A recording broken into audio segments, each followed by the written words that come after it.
least 4 times a week, my mom calls me.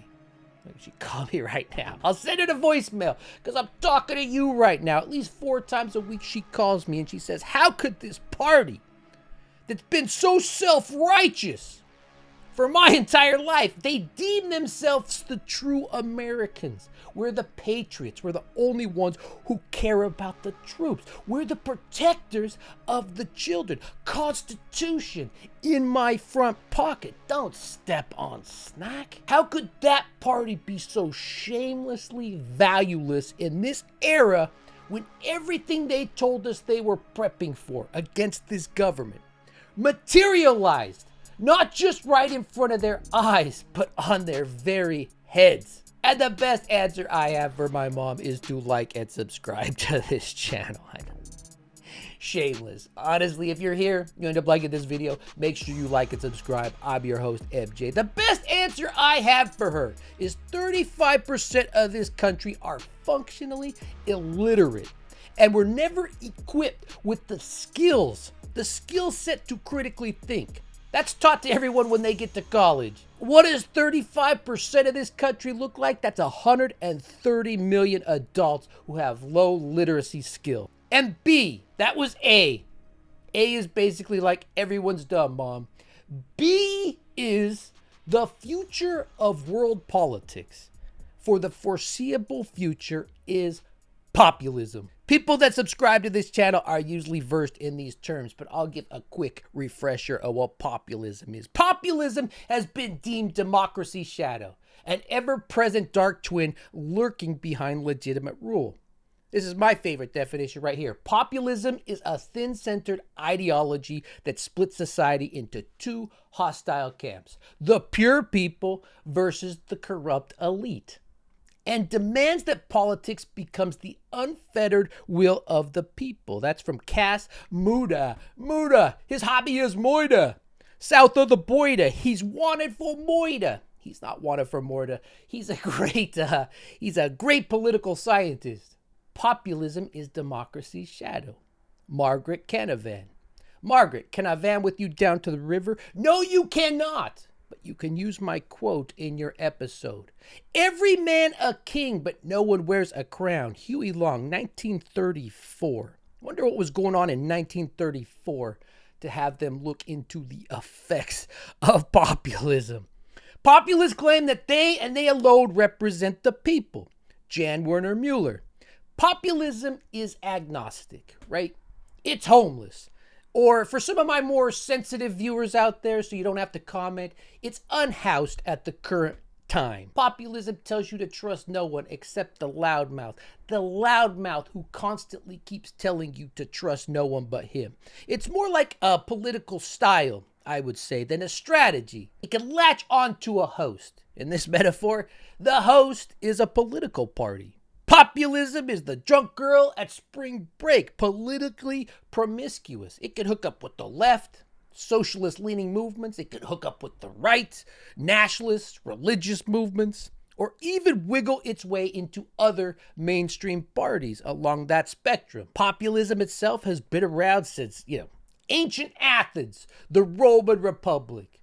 Wherever there's widespread anger at a system, some savvy agitator, hear ye, will ride that wave. And when you're promiscuous, when it sprung back in Florida, when you hook up with that bar bitch at the end, at the end of the bar, old Linda from the dive bar, old Steve Bannon from the dive bar just off the freeway, you're going to eventually pick something up. You're eventually going to get an STD. And populism is like herpes. Classic MJ metaphor. That's what some of you are here for, right? One slip up. For those of you out there that have the herpes, forgot what the pill you take is. One slip up in 2016 and those herpes flare-ups will just keep coming. Just look at his face. Stinky Steve has made his career from regurgitating populism propaganda. Stop leaving yourself vulnerable to data breaches and brokers. Go to today's sponsor right here. Aura.com. Put in the Chud Report and you'll get a 14-day free trial to see how much of your data has been exposed. Have you ever Googled yourself? If not, do it now. Well, wait, we'll be here when you get back. Your information is everywhere. It's just sitting there, waiting for criminals and now even shady political operatives to grab it. And don't just take my word for it, right? Google, Amazon, Facebook, they lost 16 billion. That's billion with a B. They lost 16 billion passwords, all leaked. Your data has literally never been more exposed than in this administration. They gutted every regulation you could think of that was there to protect you. The Consumer Financial Protection Bureau shuttered.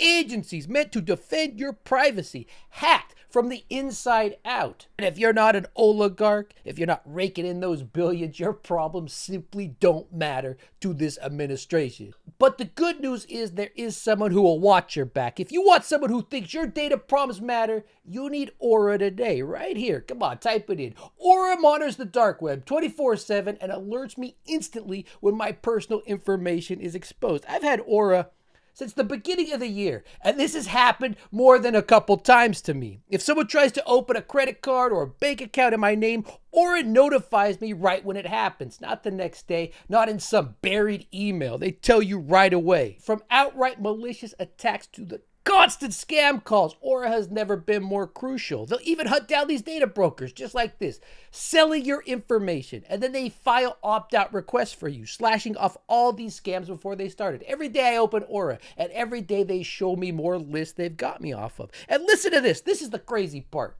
When I tell people about this, even outside the show, they always say what? Aura is so confident in their protection, they will offer up to $5 million.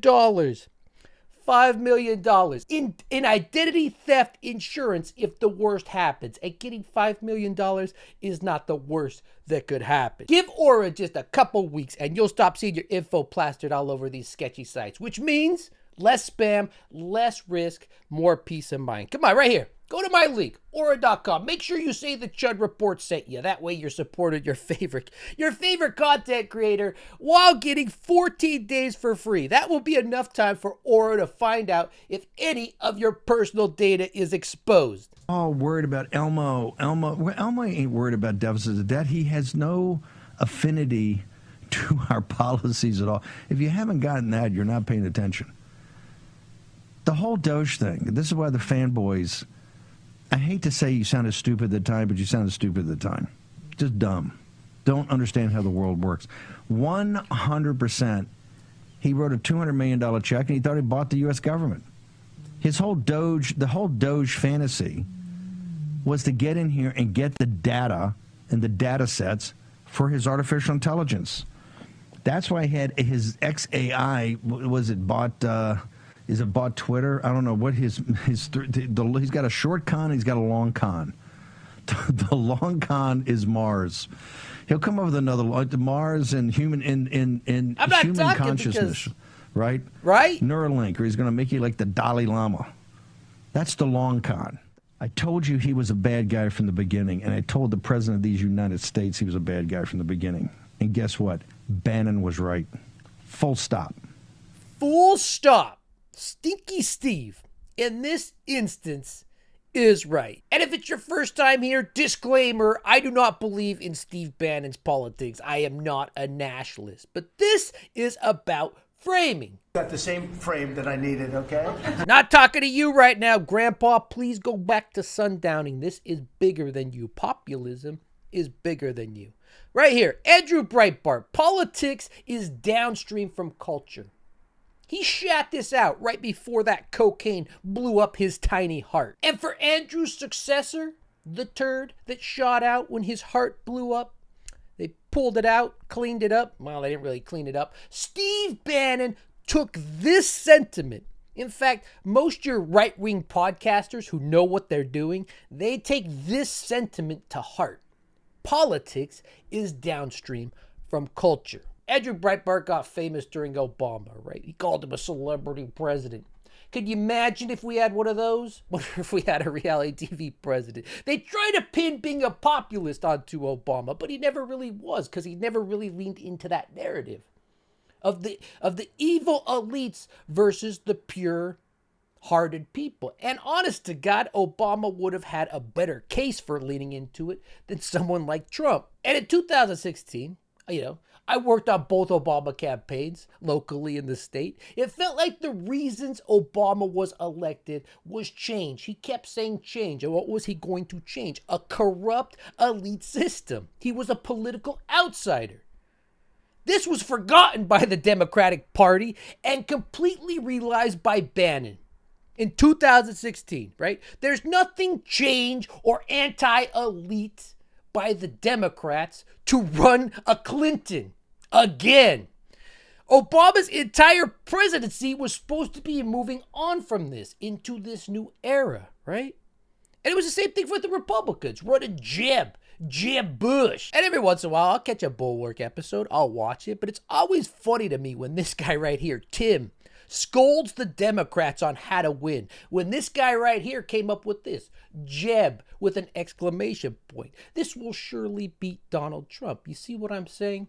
Steve Bannon realized that populism was the path. Populism is the path forward in not just American politics, in world politics. Please clap. So here's who Steve Bannon has. This guy that people have watched for, I don't know, how long's Donald Trump been on TV? 20, 30, 40 years? They've all been watching him on TV, this country of people that can't read above a 6th grade level. They watch him on the TV that's real to them, and he pretends he's the most successful businessman in the world. You understand me? And I'm going to sue you if I have to. Do you understand me? Yes, I hung up. You didn't get disconnected. I hung up. So Trump was able to first capture the base of the Republican Party, the Tea Partiers, right? That was the easiest part because they've always been populist. I mean, historically, whether it's Germany, whether it's Brazil, whether it's the United States, white nationalists are by definition populist. They're 100% certain that their skin color, their history, automatically makes them the pure people who have to fight the evil elites, the globalists. So when you see this, right? Fight! They just casually throw it up now because that's where we are. And before we jump into right-wing populism, as I've said, populism is agnostic. It doesn't have a political party, but I would say in many respects, people like, I'm going to say his name wrong because I only ever read it. I never really listen to it. Zoran Mamdani. I tried. Please don't roast me. And Bernie, they're genuine. For example, Bernie Sanders, love him or hate him. I particularly love him.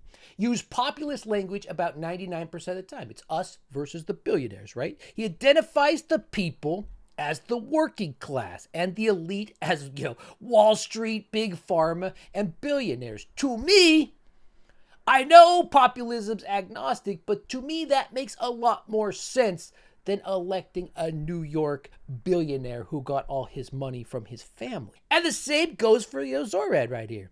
You said his name wrong. I know you're going to say it. It took me like 4 years to say Kamala. So go ahead and roast me. But he rails against millionaires and landlords to fight for renters. And that's why I have said I'm going to freeze the rent for more than 2 million rent-stabilized tenants, because that's the mayor's power. Mm-hmm. The last mayor did that 3 times. This mayor raised the rent 9%. He wants to raise it again up to 8%.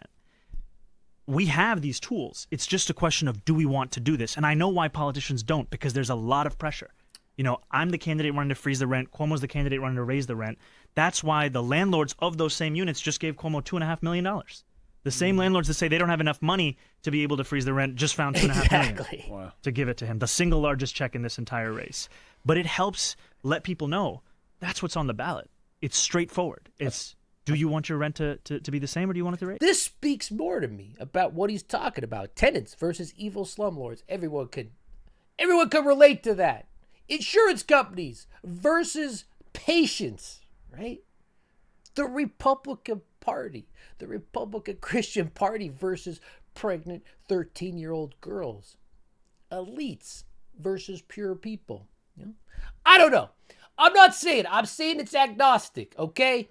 populism's agnostic, but this is my channel. So I'm going to say that on the left, it's a little bit more, it's a lot more, it's completely reasonable. And just to further my point, here's Exhibit A. Trump is talking at a faith conference, a faith luncheon. That means it's filled to the brim with Christians.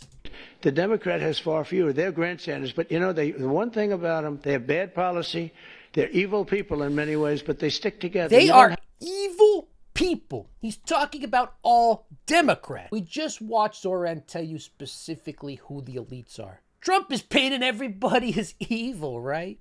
And the populism of Christianity is comfortable with this because, I mean, after all, they've been prepped with good versus evil, abstract ideas. He's not attaching why Democrats are so evil. I guess it's because they called him on his Epstein stuff now, so that makes them evil. They've been prepped. They've been conditioned to just believe we are good no matter what. Whatever the church tells us is good. Whatever the church tells us is bad is bad. And now that's being supplanted into a political ideology. And if you want proof of that, Hillary called them deplorable and they lost their absolute minds. Trump called me evil. I'm not going crazy. I'm not posting, oh my God, the Republicans have lost me forever because they said I'm evil. But it's because this is their form of populism. It's not real. It's not against real elites in the real world. It's against the forces of the devil and God.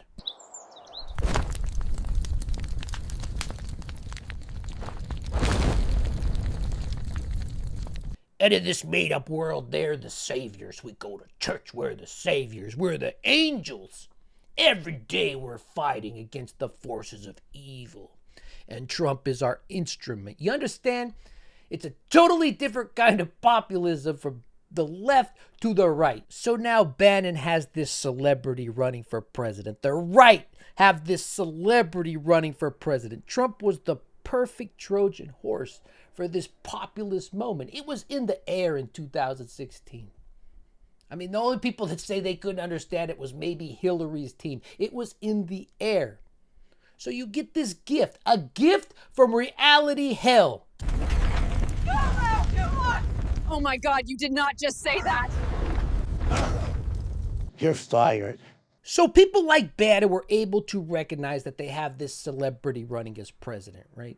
Trump was the perfect Trojan horse for this moment. For this movement in time, the only people that didn't realize what was in the air in 2016, what was going on, the change the people wanted, was maybe Hillary Clinton's entire team. Right here, he opens the door, a gift from the hell that we call reality TV. And they knew exactly how to play into it. Point A to my mom. This country is functionally illiterate. He rode down a golden escalator, and he openly attacked the establishment, including his own party's elites. He channeled the Tea Party anger.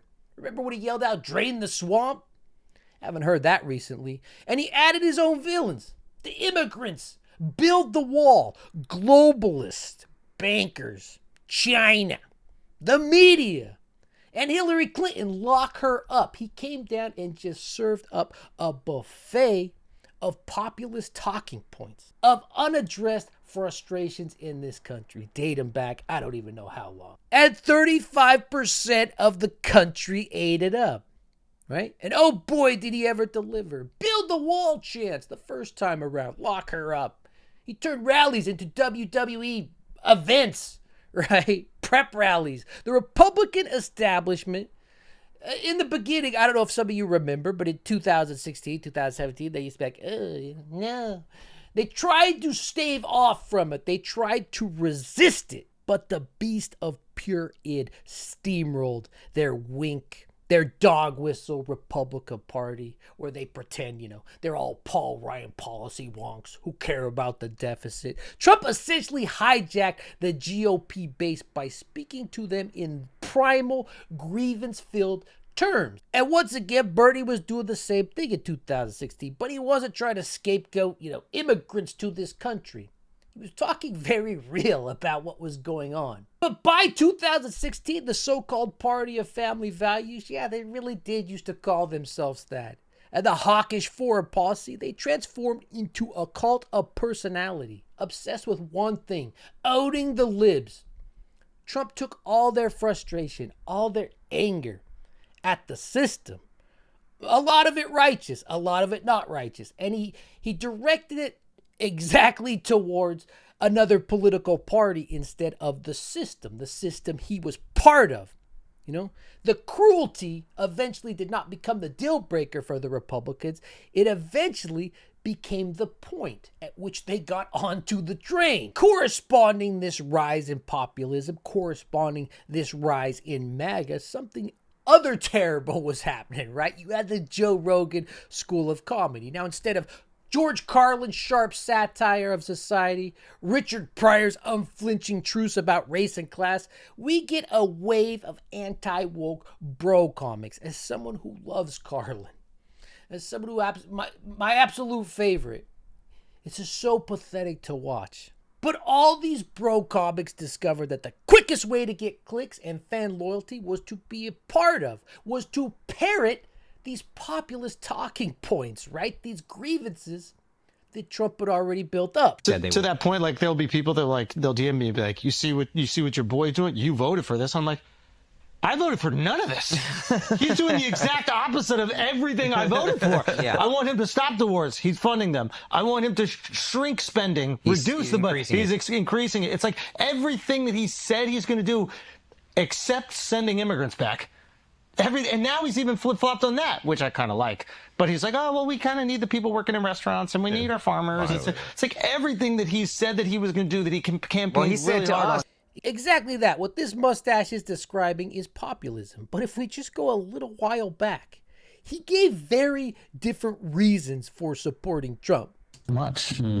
You know, when I was younger, like Democrats were cool. They were getting their dicks sucked in the office. They were like, right? They were like supportive of like hip hop music. They said, do whatever you want. Like, we don't want to be in your bedroom. They were cool with gay people. Like, it was cool to be a Democrat. Now, conservatives got 3 baby mamas. The president got 3 baby mamas. He's getting pussy left and right. Right? He's cool. He's the one saying, say whatever the fuck you want. So now conservatives have become Democrats. So I don't think I've changed. I just like the dudes that get pussy and say whatever they want. So it's very, you want me to be a Democrat again? Get some pussy. Tell me to say whatever I want. I'm there. Get pussy and say whatever you want. That's why I voted for Trump. A lot different than this new guy.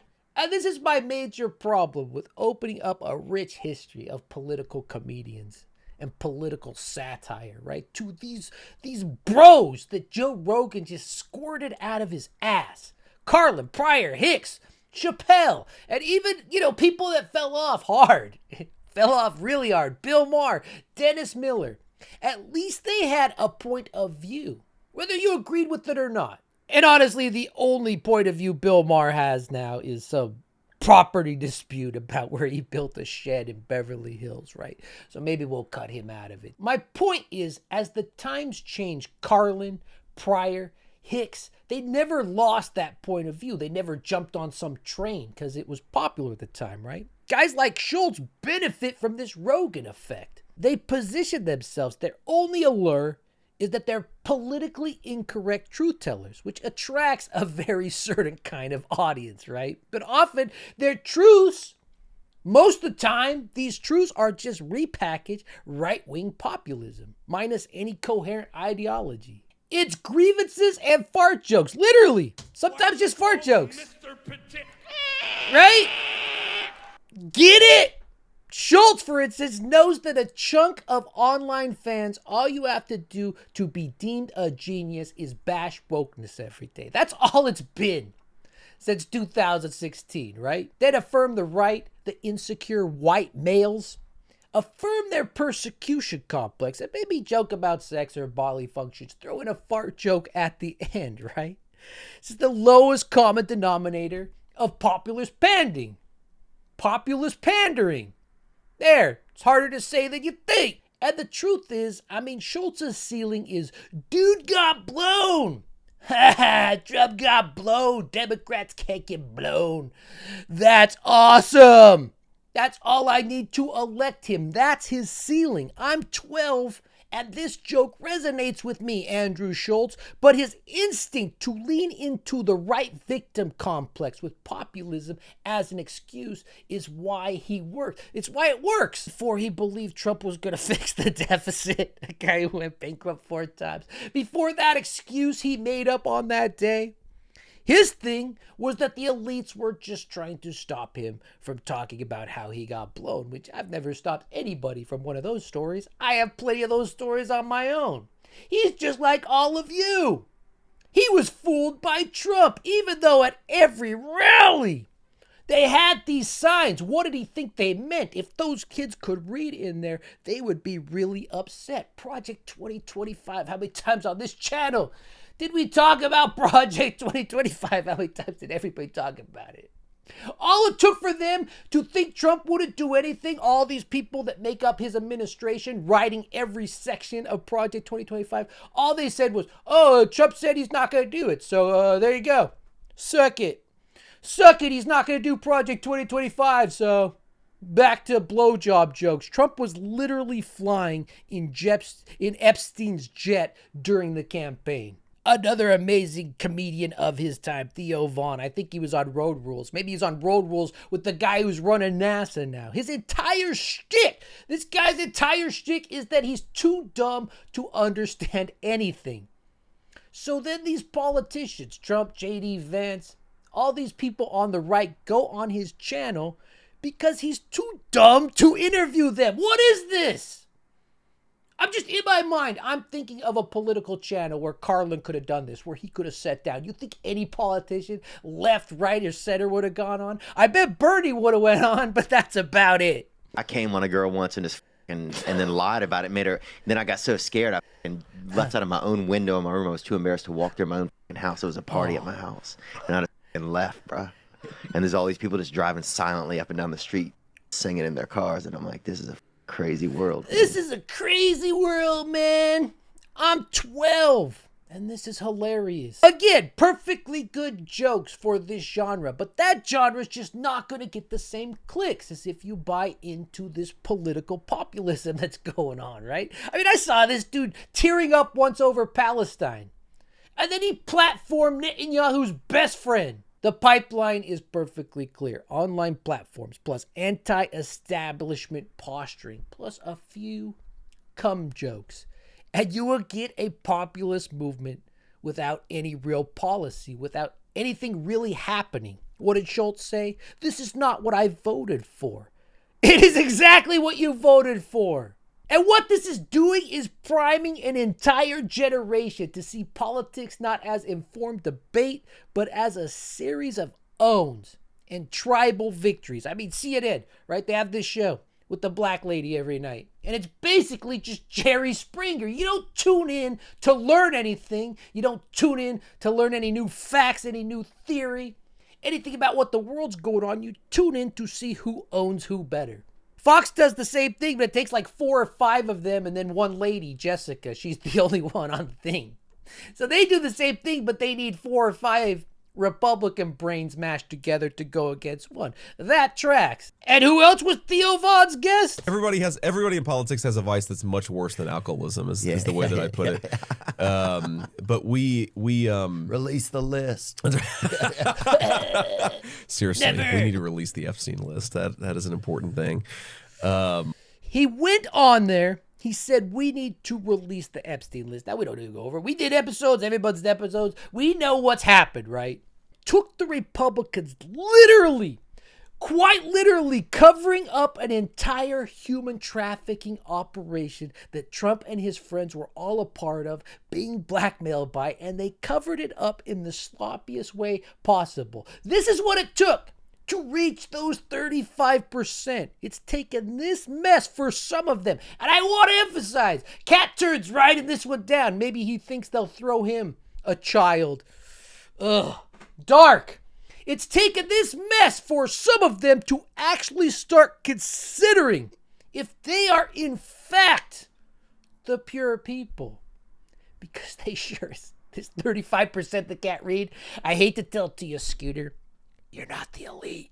I mean, just look at this. This is the President of the United States writing a wall of text defending his friend who had an entire island, an entire safe full of blackmail on elites. A pedo island. That's what he's spending his time on, writing this detached narrative, you know? And apparently this might be a bridge too far for some of these chuds. Even a few of the brain dead devotees blinked and thought, wait, what? Wait, because in here he says Obama created the list. Obama created Epstein's list and he wrote Trump's name all over it. So if you're following, it went, we have to release the list. The list is out there. We got to get it. We're going to release it. Pam Bondi, the list is on my desk. Then to the FBI and Pam saying, actually, that list does not exist at all. And now back to Trump telling you, this is why it's a bridge too far. This is a lot of work just to wake someone up from a coma. After all that, list doesn't exist. Now Trump comes out and says, well, the list exists, but Obama wrote it. Like, what? But in that day, when the chuds really didn't have their new talking points, maybe they don't have them now, right? It was this fleeting moment. Reality punctured the fantasy. Because that's all this is. I mean, people have high hopes that this will finally sink Trump. They're all just waiting for their talking points to go out with. We've all seen this. But in this moment, we get to see them, right? We get to see a right-wing base woke up for the first time with the Tea Party. Woke up for the first time like a cow, realizing it's in the slaughter line.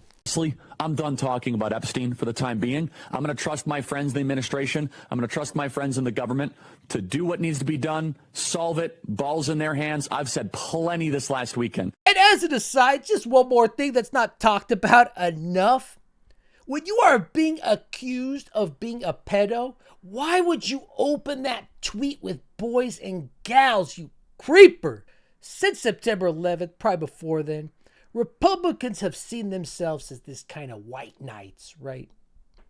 White knights protecting everyone, patriots, protecting a woman from having privacy with her doctor, save the children. But the truth is they're much more comfortable in the classic definition of a knight, right? Their medieval definition of not battling evil, but instead keeping serfs in line for the oligarchy, for the lords. Schulz lies to his audience. He says, I didn't vote for any of this. I was voting to get rid of the swamp. The swamp!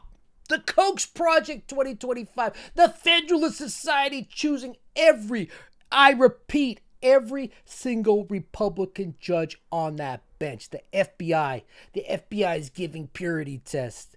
Steve Bannon's, even to Steve Bannon's point, right? Letting the richest man in the world download every single person, you, me, our information. Make sure you get Aura.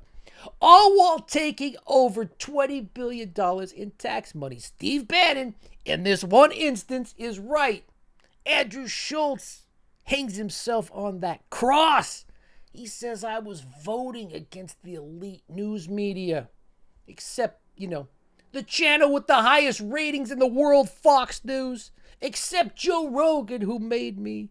Instead of the entire right-wing podsphere. They're not mainstream media. Except for Andrew Schulz's own show. Who's going to protect us from you?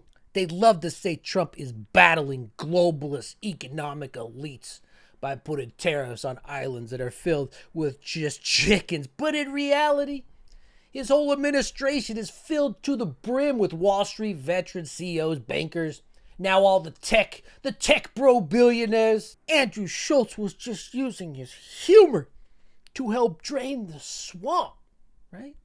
The swamp that launched a meme coin when Donald Trump was elected. A crypto coin which took $14 billion in paper wealth from his supporters. That's money drained straight from the people, the pure people's pockets, into thin air. Or rather, into the pockets of the corrupt elite. It was quite literally a giant straw to suck into the MAGA's base savings. And Trump, well, he drank their milkshake.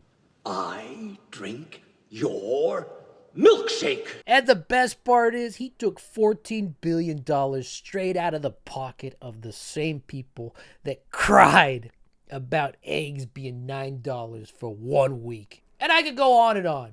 I'm not going to, okay? The point is, populist rhetoric aside, Trump governed like a plutocrat's best friend. All while these American right-wing populist caste politicians, professors, journalists, global institutions, scheming aristocrats that suffocate the real Americans. The vagueness of their attacks is a feature because the elite label is elastic. It's elastic as Trump's waistband, and Trump is a fat motherfucker. It could stretch over any opponent while keeping the populist identity of the people pure and under siege. It's so pervasive to these morons that this guy right here, this guy, is able to understand it and use it against them. And this is not just an American reemergence of populism.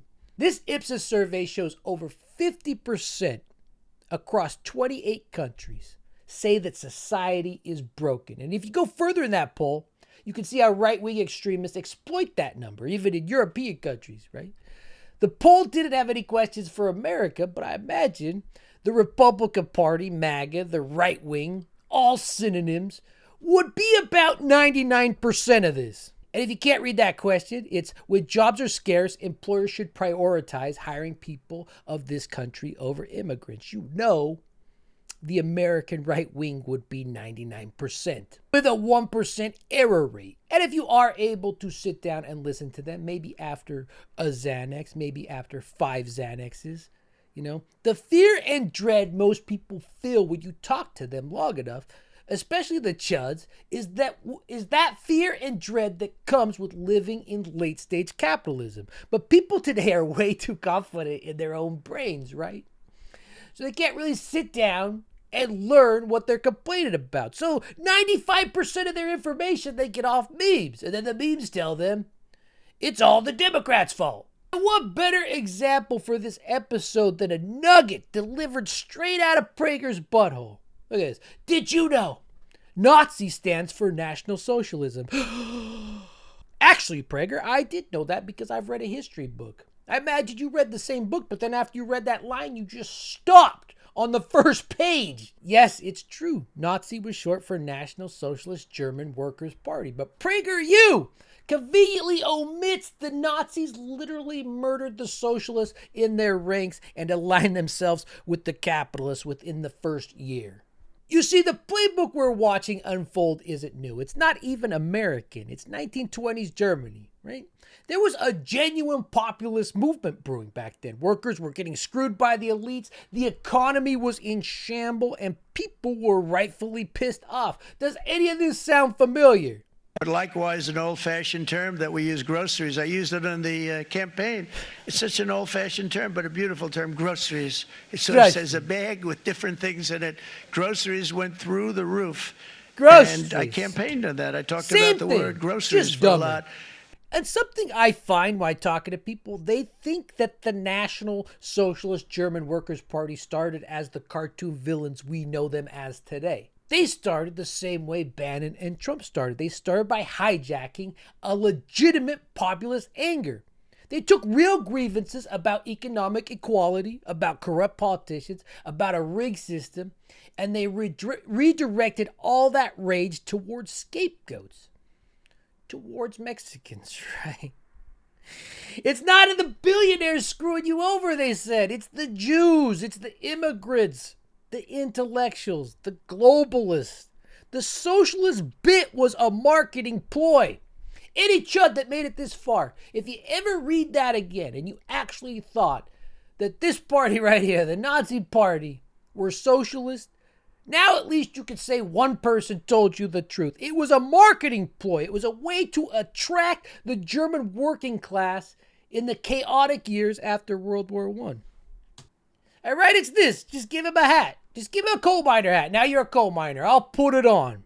And interestingly enough, this video is not the first time Trump screwed a bunch of miners. The Nazis were political catfishers. They showed up to the populist party wearing a working class profile pic, maybe a hat like that. But underneath it, they were just another authoritarian movement funded by industrialists who wanted to break unions, who wanted to consolidate power. MAGA didn't start with Trump. It started as the very real effects that came from the Reagan administration. It started with legitimate anger about trade deals that ship jobs overseas, about politicians who seemed more interested in corporate donors than voters, about a system that felt rigged against the working people. But just like in 1930s Germany, that anger got catfished. Instead of targeting the actual elites, the billionaires who buy politicians, $300 million Elon Musk gave this guy.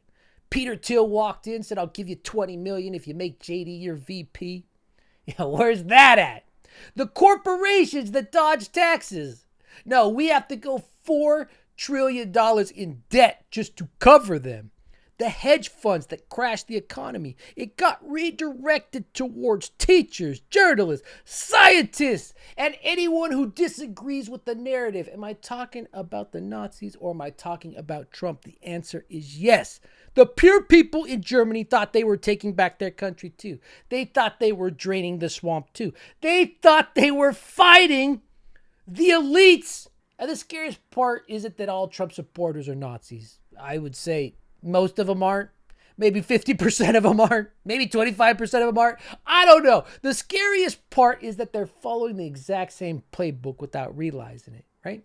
They get the same dopamine hits, the same us versus them, the same populism, the same promises to restore some mythological golden age. That's all they keep talking about in this Trump administration. That's the exact same thing the Germans were talking about. You know, the same permission to blame all their problems on other people. And just like Germany, the actual elites, this is the genius of it all. The ones with real power, real money, they're not the targets anymore. They're often the ones funding the movements, right? The Tea Party story. The Tea Party started as a legitimate grassroots movement. And then the Kochs bought it. And then they attached their agenda to it. The oligarchy behind the curtain, funding the movement, laughing all the way to the bank while the pure people fight these endless, meaningless culture wars instead of the real war that needs to be fought in this country, which is the class war. And one of the major differences is in 1930s Germany, they didn't have Joe Rogan, right? They didn't have Andrew Schulz making it all seem reasonable and fun. It's all about getting blown. They didn't have that. They didn't have a comedy industrial complex, turning fascist talking points into content for the algorithm, for clicks. And how does it all end? Well, we know how the German experiment turned out. The pure people got exactly what they voted for. History does not repeat itself, but it sure rhymes. And right now, American democracy is sounding like the 8th season of a reality TV show that should have been canceled 5 seasons ago, right? No one on it has talent anymore. Most of them are just rejects from Road Rules, the real world, loading them up. So what do? They just go out. What happens when you have no talent?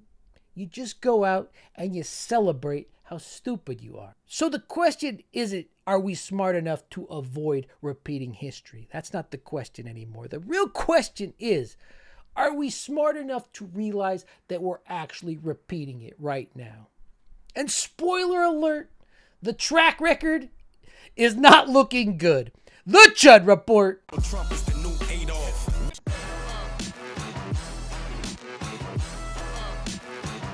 Thank you for being here. Thank you for watching. Make sure you subscribe if you liked it. Make sure you give it a thumbs up. You've been here a while. The memberships are actually going up, so thank you. You can support the channel directly. Become a member. Couple benefits. I see you during the lives. You get to watch some of the old Chad the Chud videos. That's not a benefit. I should not use that as a benefit. But hopefully I can just send this video to my mom to clear things up. But that's all I got for you today.